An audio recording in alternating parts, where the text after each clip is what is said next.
Okay, we all know music can make you dance, right? It can make you feel something deep. But can a song actually change the course of history? Today, we're diving into three legendary reggae tracks that did way more than just climb the charts. They became these powerful anthems that really helped shape our world. Let's get into it. I mean, it's a huge question, isn't it? Can a few chords, a simple melody, and some powerful lyrics really spark a revolution or bring people together? Well, we think so, and we're going to explore exactly how by looking at this amazing progression, almost like a blueprint for change that's hidden right inside the music itself.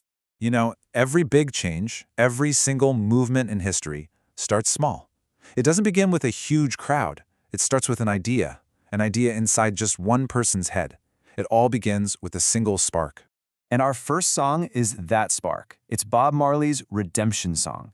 What's incredible is that he recorded this near the very end of his life. It's so stripped back, just a man, his guitar, and a message that carried the weight of a lifetime. And man, did it echo across the globe.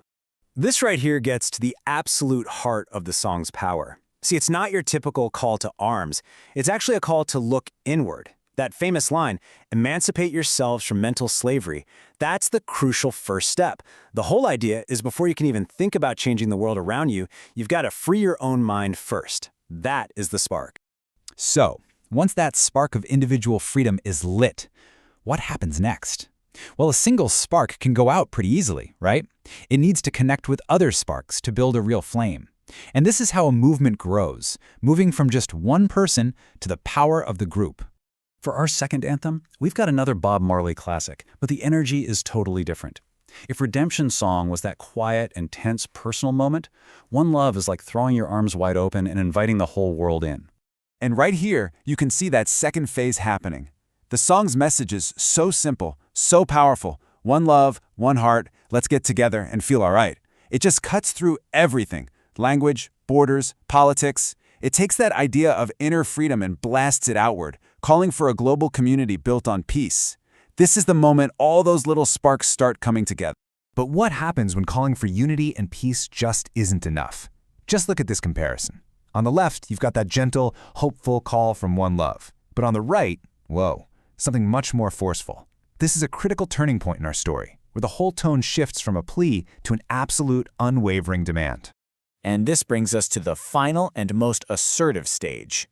This is the point where a united group of people stops asking and starts demanding.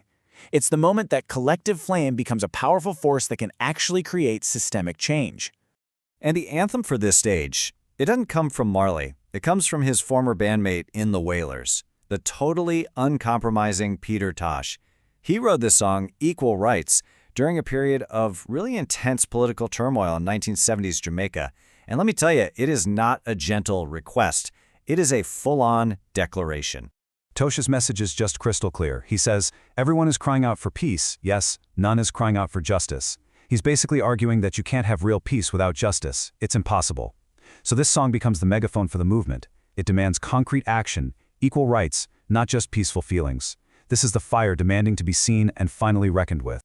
So you've got the spark, the connection, and the demand.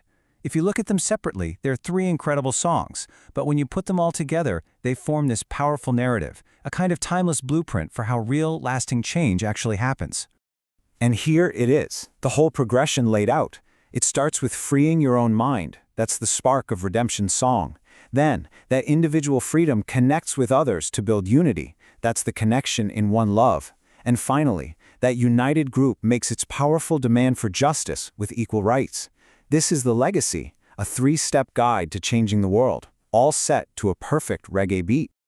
So from that personal spark to the global demand, each one of these songs plays such a vital role. The question for you is, which of these messages resonates the most with you right now? Is it the call for inner freedom, that big hope for unity, or that urgent, fiery demand for justice? It's definitely something to think about.